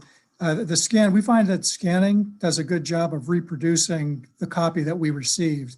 Usually it's the copy that we received that is the issue, either because a fax didn't come out well, and we all know how those work, or the ones that we physically receive from the candidate are just illegible. Okay, thank you. Any other questions from the committee? Seeing none, thank you, Deputy Secretary. All right, and if anybody else would like to speak at this time, please virtually raise your hand. And Senator Birdsell, I'm not seeing any hands raised. All right, with that, I will close the hearing on Senate Bill 83 and turning the hands over to Senator Gray again. Well, thank you very much. It's always interesting to sit back and listen to all the testimony that comes in. I would entertain a motion to go into executive session so we can talk about the outstanding legislation. So moved. Second. Senator Birdsell moved, seconded by Senator Susie. I will call the roll. Senator Birdsell. Senator Birdsell, yes. Senator Warden. Yes. Senator Susie. Yes. Senator Perkins Cuoco. Yes. And the chair votes yes. So the bills that are out there that we discussed the last time, Tricia, was it Senate Bill 54 that I wrote that amendment for? which Yes. is of the outstanding ones. Has anyone not had a chance to read that? I'm sorry, which one was that? Uh, Senator Amendment for Senate Bill 54. It was sent to you Friday, I think. Yep, I can get it again. Let me just see here.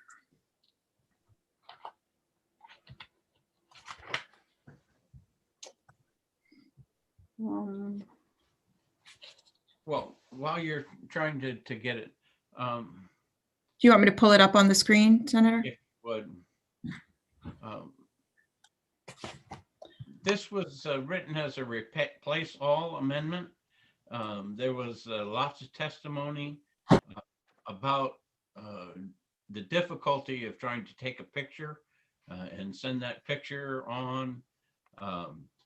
Right now, when a person applies, to be a voter, a couple of the things that we have on the phone is an optional that they can provide the driver's license number and state, or an option that they can provide the last 4 digits of their social security. So in trying to reach a compromise, I added that to the application for an absentee ballot. And Tricia, if you've got it and share your screen, go down midway on page 1. Is that 216? Pardon? Is that 216? Yes, it is. Okay, I have it. Okay, let me just share my screen here. I have it too. Okay. Me too. Well, Oh, here the we go. public, the If you public could will share it, be it would still better be off helpful. with being able to at least see it. So Can you see it now? No. Nope. now, Okay, now, yes. Okay. okay, if you go down a little ways, keep going, I guess. Mm-hmm. Right in back, I think. Trying Where- to find. I didn't pull it up on my screen because I've got so many other things open. Right down line 29, I think it is. Right Where it here. says identity information. Please provide one or more of the following, or contact the town clerk for assistance. And then we have the driver's license number, state, or ID. And then, all right, remembering that, and then going down to almost the bottom of the bill. Right in there. 657A. It talks about what information would go in there, and gives some authority for the town clerk to go in and actually compare some of that information. This list is not meant to be all-inclusive. That the town clerks have lots of data out there that reasonably can be used to verify somebody's identity. If you are a homeowner and you get a tax bill, there's an account number on that tax bill. So if somebody provided that account number to the town clerk, they certainly could verify it. If you have a water bill, the same thing, it has an account number. If you registered your vehicle, a lot of the town clerks are also tax collectors and also do the automobile registration.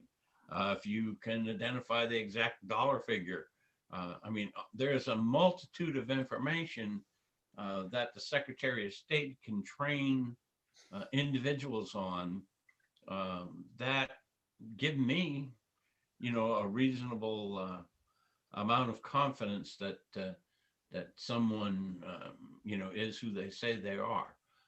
And certainly, one of the trainings that I believe would be done by the Secretary of State is the ability to sign an affidavit. I kind of question, with all the possibilities that we've included in here, why that would be needed. But certainly to be consistent with other state laws, although we don't talk about it in this amendment, that would probably be part of the training provided by the Secretary of State. So with that,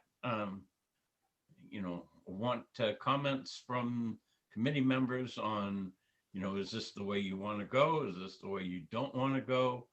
Parts that you find objectionable?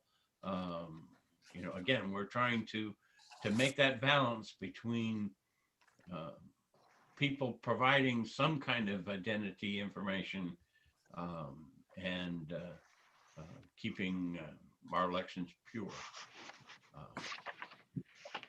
Comments? I actually would like a little bit of time to just kind of digest this a bit, considering I'm just actually getting some feedback from one of my moderators. So I'd like to have some time to talk with her about it a little bit. But it looks pretty good, actually. Any comments from our Democratic members? Sure. I do think that this amendment does improve on the bill. I still am questioning the actual need for the legislation, whether or not there was some widespread problem. And I still think there is one technical issue that we haven't yet resolved, even with the amendment, which is the storage issue of this very personal information that we're now asking the clerks to gather. I'm concerned that we don't address that in any way. I too would like some additional time, as Senator Birdsall requested, to digest it further. Well, I can tell you about the storage stuff as I understand it. Certainly, the centralized database, often referred to as ElectionNet, already contains those two fields if people decide to put them in there. That certainly is a very secure database run by the Secretary of State. The actual information on the application for a voter ID will be sealed in the ballot, the boxes with the ballots at the end of Election Day. That's the normal procedure for those applications. And then after the required time period, they are destroyed along with the ballots. I again feel very confident in that, that information that is put onto that application for an absentee ballot is therefore protected. We are, one of the things that we're talking about right now in one of our communities is we want to go in and look at the ballots again, and we can't even get the Secretary of State and the Attorney General to agree that we can open those ballot boxes. So, we are certainly making sure that that is secure. I hope that answers your question, Senator. To an extent, yes. I actually did just get a response from her. The applications, and it backs up what Senator Gray said, that the applications are stored with the ballots and then they're destroyed after 22 months. Senator Perkins Cuoco, you had your hand up. Yes, sir. Yeah, I think this amendment, is an improvement, and so I'm glad to see it. But I guess I do also still share some concerns, and I understand the intent of what you're saying, which is that there's a lot of information a clerk can verify a ballot from. But I mean, in the original premise where someone is mailed an absentee ballot, I mean, hasn't their identity already been verified to receive that ballot? I guess I'm still, like Senator Susie, kind of questioning what the need is to create greater security around this process. The genesis of this bill came from several of the town clerks that talked to me and city clerks, that right now, if you show up on election day, you are asked for an ID, And if you don't provide that ID, there is a procedure to follow. The absentee ballot is void of that. You do not have to show, even if you go into the clerk's office, you do not have to show any ID according to the way the state law is right now. And clerks are uncomfortable with that.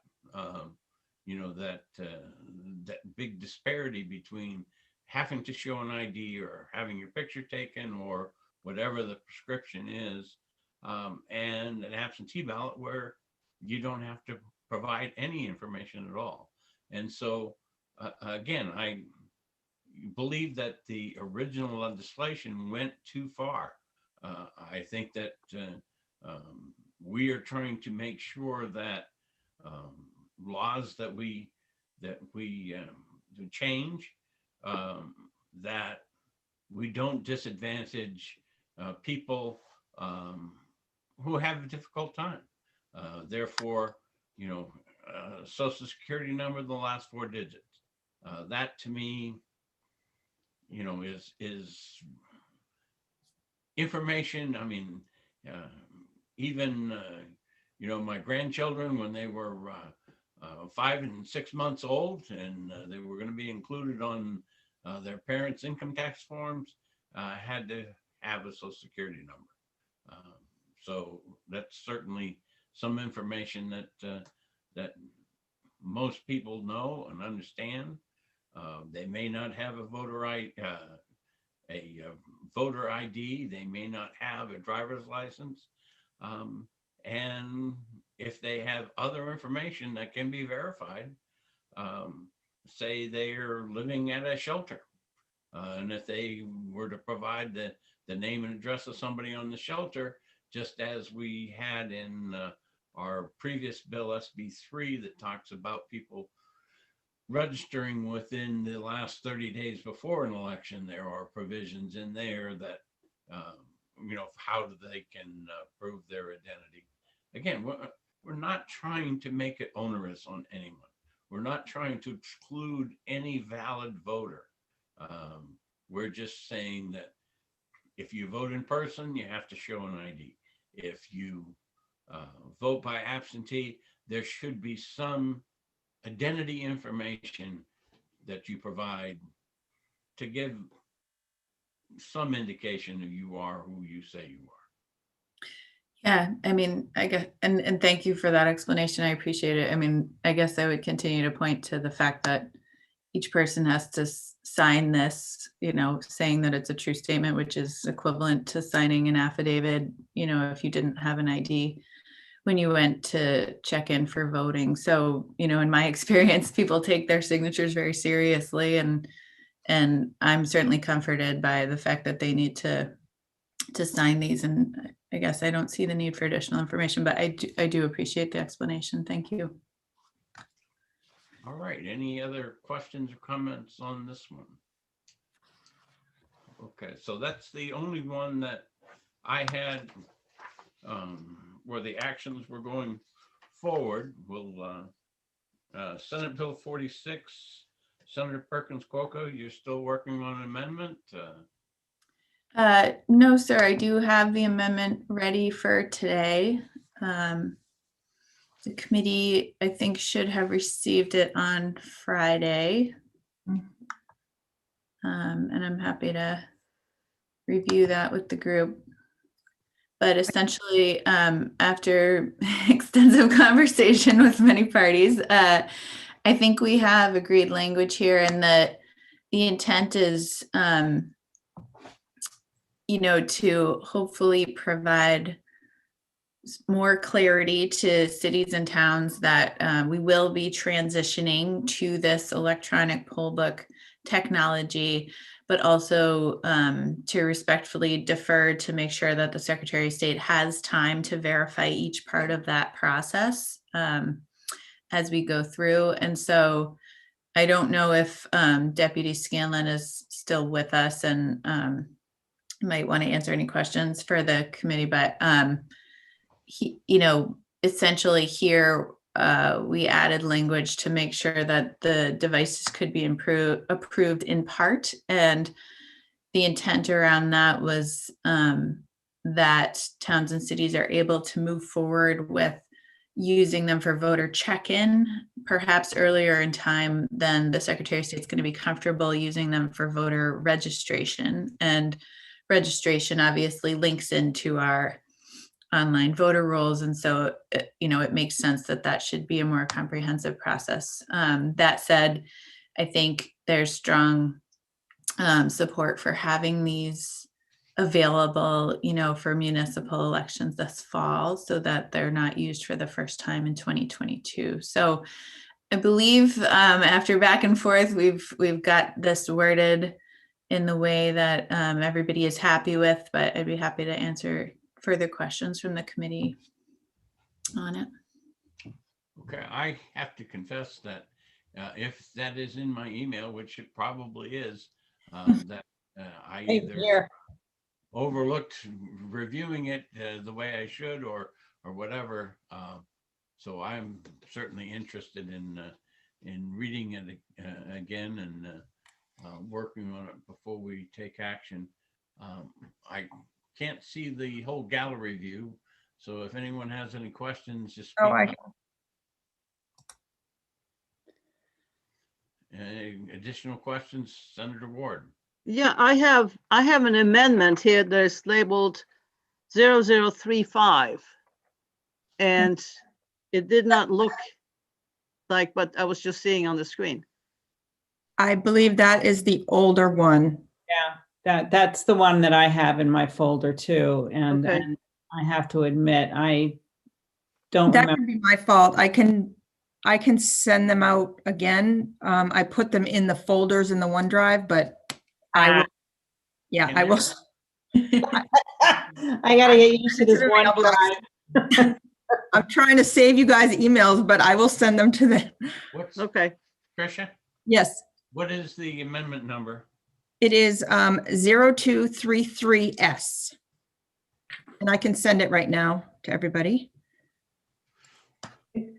And the Deputy Secretary of State has his hand raised. Does anybody want to bring him in? Please. No, we don't want to hear from you. Thank you, Mr. Chair. Yeah, I'll just say that I appreciate the work that Senator Perkins-Cuoco has put into this. I think that we have something that we can certainly work with. It allows for the incremental approval of electronic poll books, which I think makes a lot of sense because there are portions of it that are functional now related to voter check-in, but as Senator Perkins-Cuoco mentioned, that the voter registration part of it still needs quite a bit of work. So I think the language that we've come up with will allow us to move forward, get these devices in service, at least in a limited capacity, and then we can improve on that as we move forward. Okay. Excellent. Questions of the Deputy Secretary? All right. So because the chair was delinquent in his homework, I guess we'll push this one off into to next week also. The next bill was 47, and I've got that marked as hold because we're having other bills that will affect that same section of statute. We just heard Senator Khan's, which has a little effect on it. And then later there'll be another bill that has, I do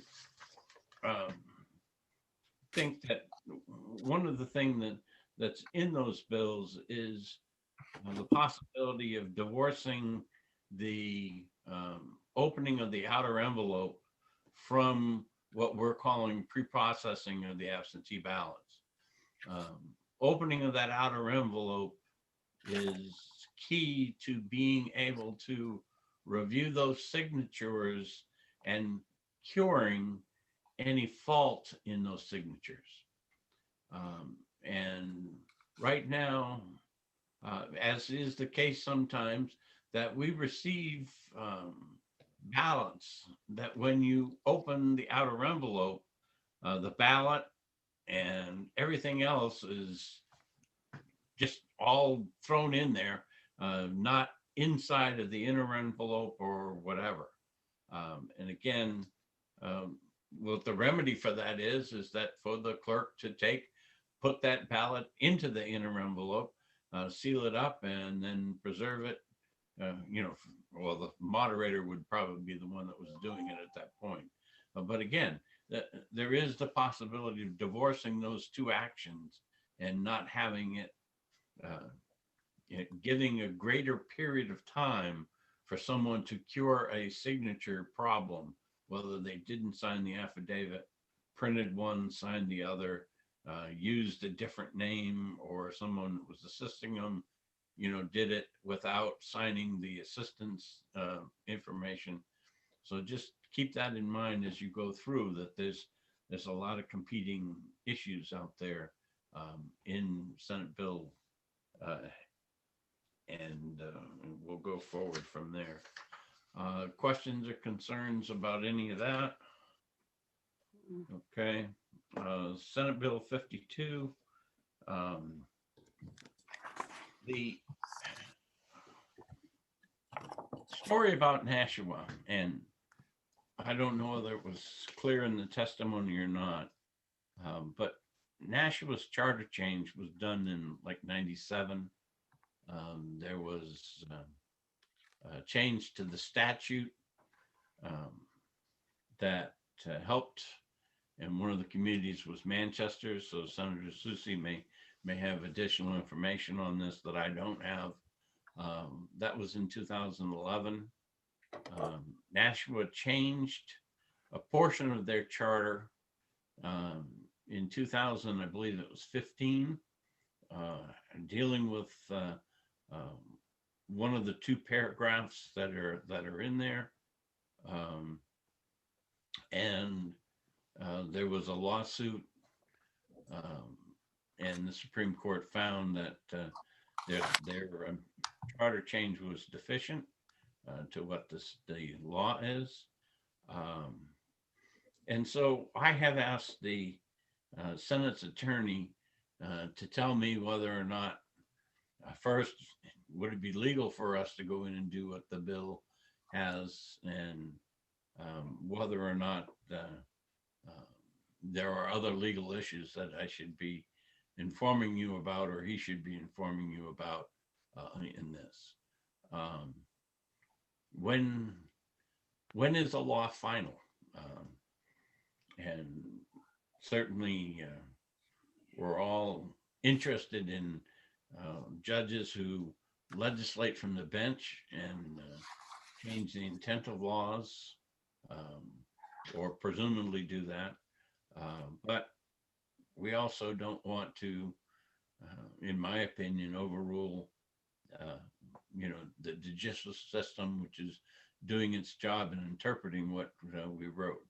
So again, this is, in my opinion, a very sticky issue, and until I get information back from the Senate's attorney, I would advise that we postpone any decision on this until later.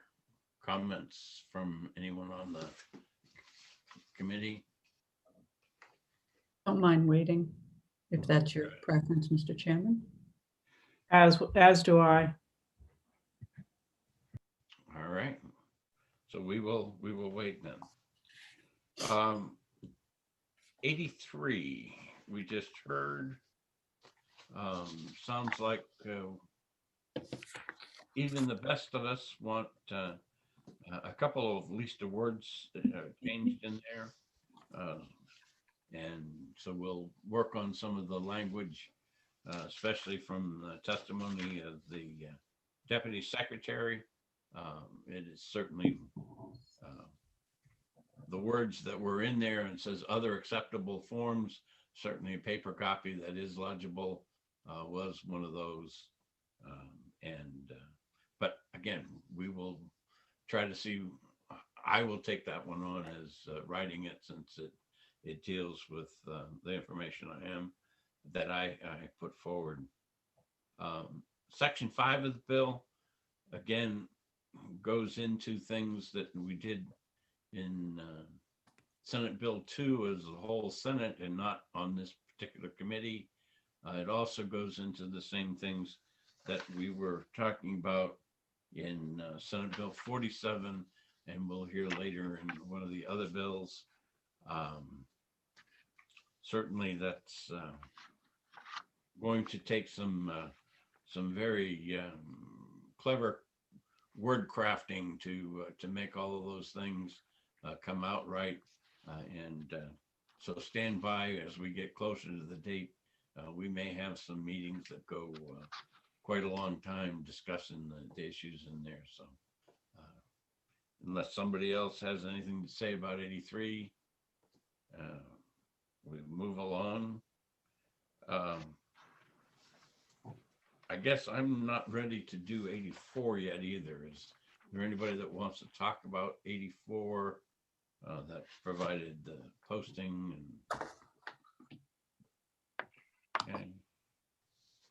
And 85, especially broadband matching grants? Anyone want to comment on that one?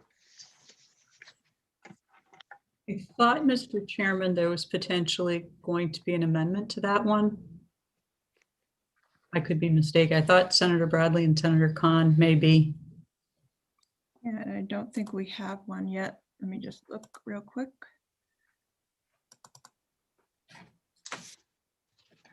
Marie is there to organize my notes for me, so I have to try to do that myself, and good at it as she is. So.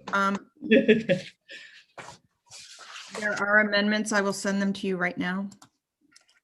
Okay, because my notes do say that that they are working on a joint change. So.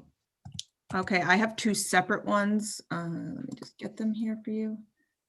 So one was offered at the hearing, 0181. Is that correct? It's from Senator Bradley. Yes. Okay. Yep. Those are the ones I have then. And then there was an amendment from Senator Khan, 0178S. And I don't know if I have a copy of that. 0187. Oh, 78S. Yeah, that was, you're right, Senator Susie. They presented those that day. I can see. So there's nothing new. I will send them both an email.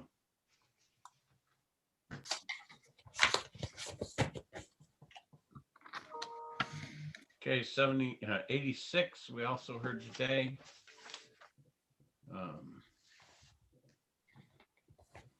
Sounds like there's quite a bit of support for portions of that. We'll give you some time to look it over. There was the wording in section 3. We needed to look at that and adding the realtors to the section on reviewing it. Is there anybody that wants to take that on? Yeah, and I'm sorry, Chair, I had included that in my introductory statement and then I just got confused for a minute. So I do have an amendment. Yeah, I saw that. Yeah, that includes the realtor. So I'm sorry, I just momentarily got confused this morning. And so that should be in the folders, I think, for everybody. I did send that one. Yep. Thank you, ma'am. Put that on the list of the other 2 or 3 that we're going to try to exec out then next. Well, actually, we don't have a next week. Yeah, we do. Yeah. We have one next. No. Oh, is next week a holiday? Next week's the holiday and then the Senate break. So our next meeting is not until March 1st. Wow. I will look for an opportunity to see if there's, if Senate session isn't going to go very long on Thursday or something, we may be able to sneak in a meeting at the end of that I can see all your faces saying, "Oh, he doesn't do that." But again, dropping those weeks out that we did does make it difficult, and we have some very issues that need a lot of work, and we certainly want to give them the time. So, right now, I don't think that there's any.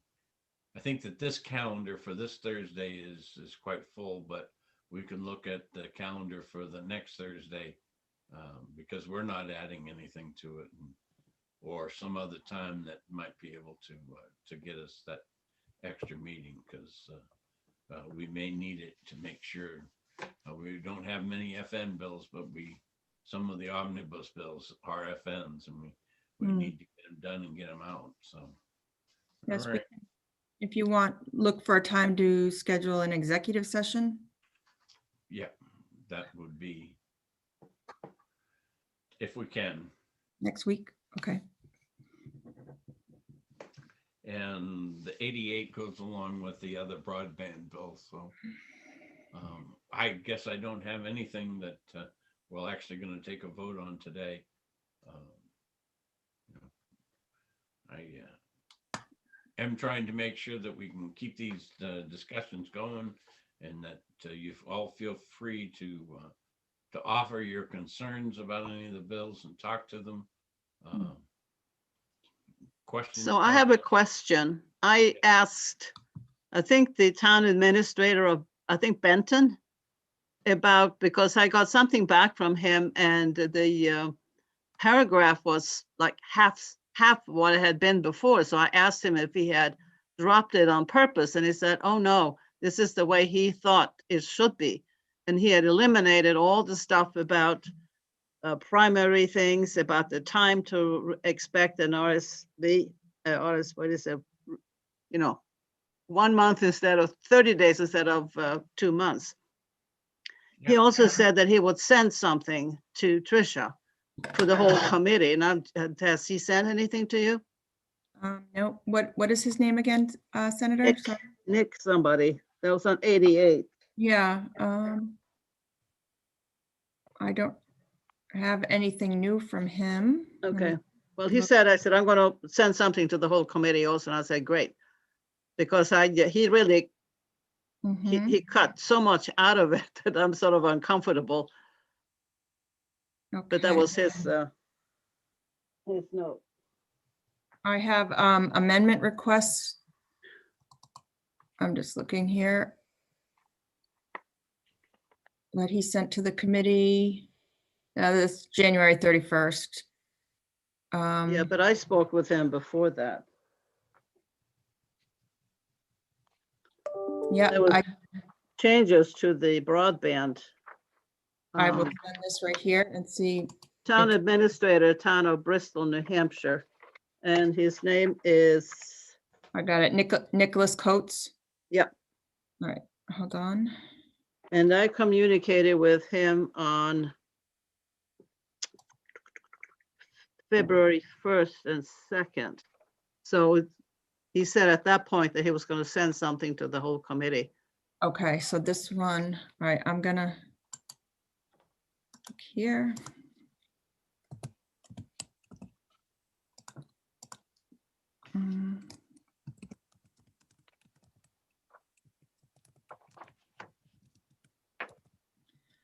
All right, I just sent you what I have, which he has dated January 31st. I'm just looking for anything else. No, just here because he said he's going to send something to the whole committee. Okay.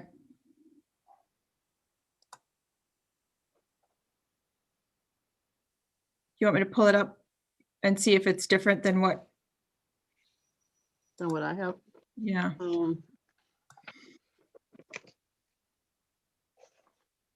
He sent something on February 1st. And it starts, I appreciate the opportunity to respond more fully and wanted to take this opportunity to further supplement and build upon my earlier comments. And it's like a page and a half. I can send it to you if you don't have it. Yeah, I'm just looking, this is what I have here. I'll show you.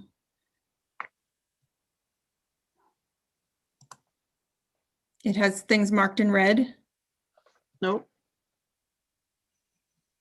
Well, I shouldn't say that because I do it in black and white. So broadband infrastructure bonds. Oh, I didn't share the right screen. Sorry, guys.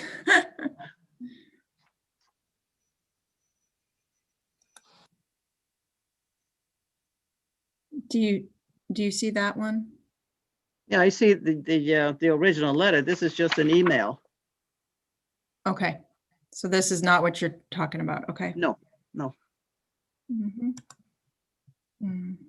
Yeah. I'll send it to you. Okay. Yeah, I don't know if he put me on that one. No, I had asked him a direct question because what I got back from him was just so short. And I said, are you really planning on cutting that whole thing in half?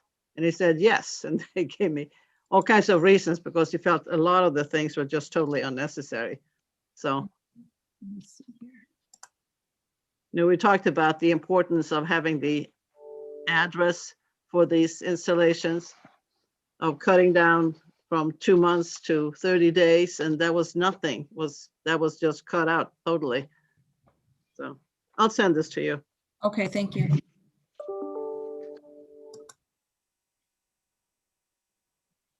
Last thing that I had, we talked about Wyndham just briefly in the last executive session. Since then, I've gone to several meetings with several people on the issue. Suffice it to say that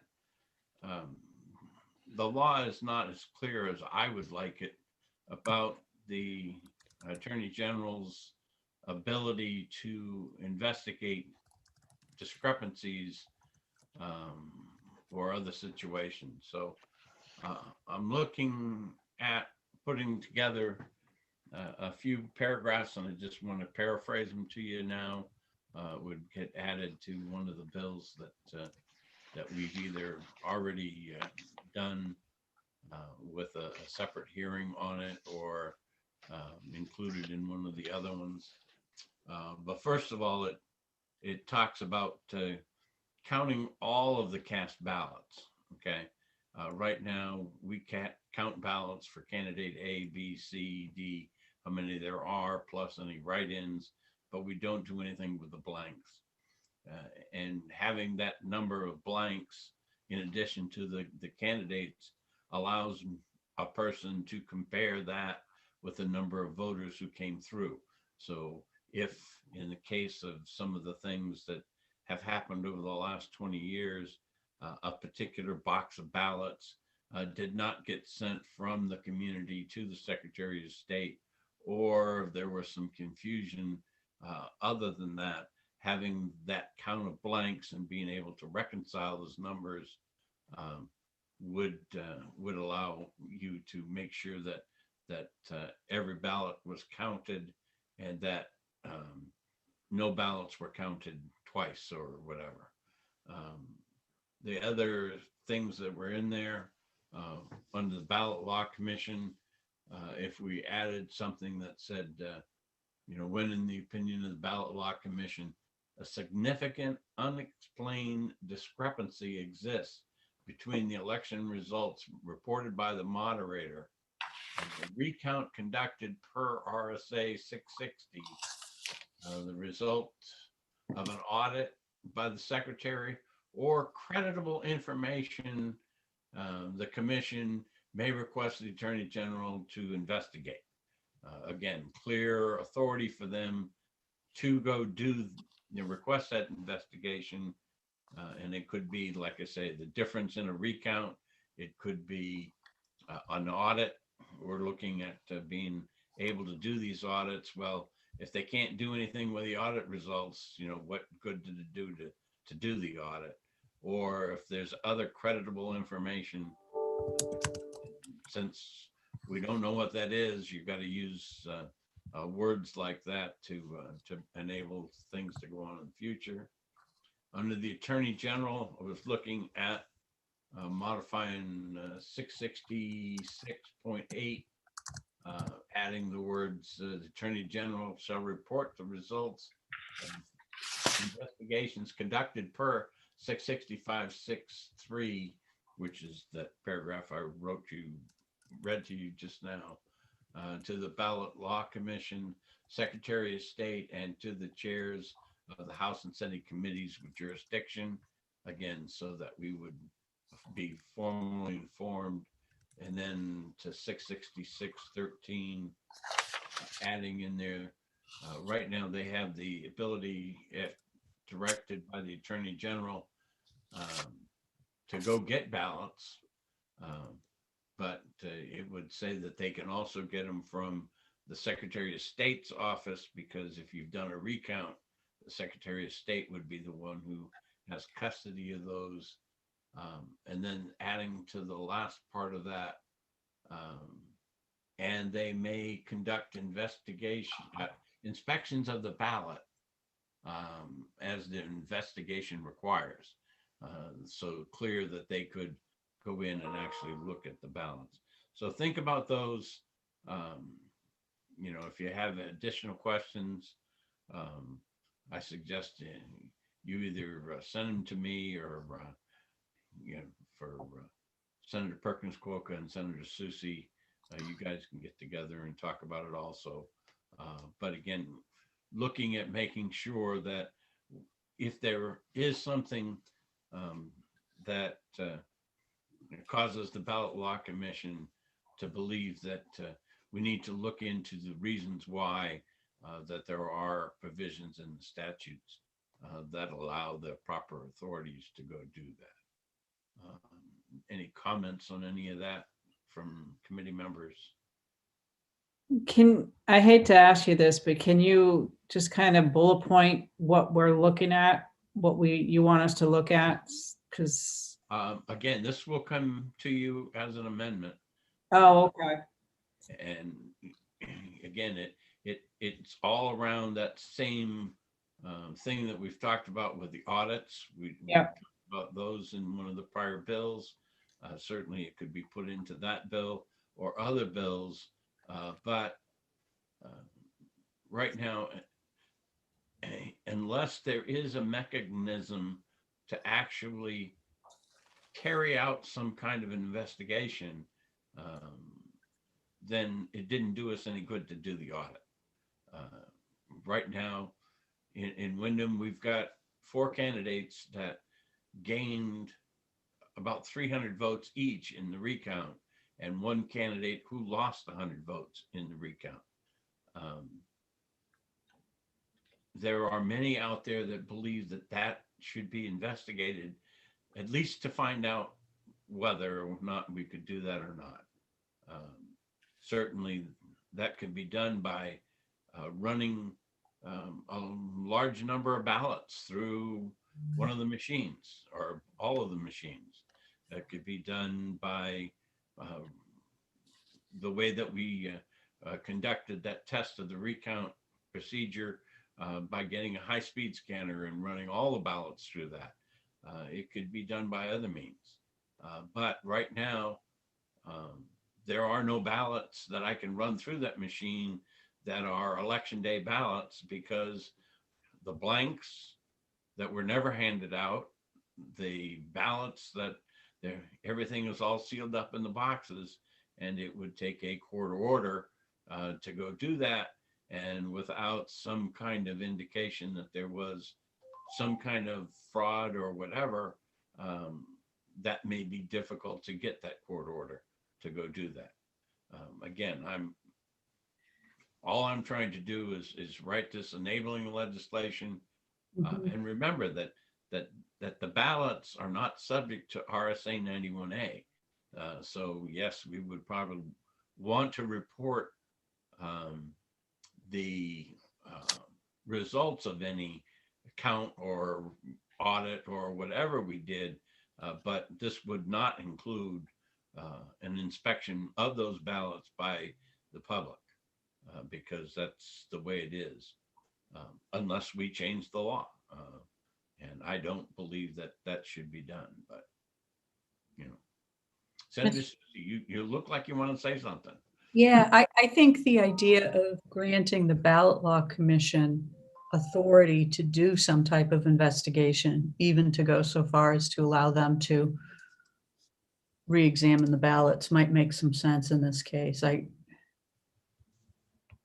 think that kind of a process, there needs to be an appeal, I think, short of going to court, from an issue of a recount. Because I share your concern. I continue to remain concerned about what happened in Wyndham. There just isn't an explanation. I mean, when we held recounts this year, I know there was a significant difference in the count that was done for the executive council race in Merrimack. And the clerk self-corrected, and there was clearly an error made, and the recount bore out actual accurate results of that reflected the corrected number. But Wyndham, that just hasn't been the case. So I agree with you. I think something needs to be pursued, and I think the Ballot Law Commission might be the appropriate place to do that. Comments from others?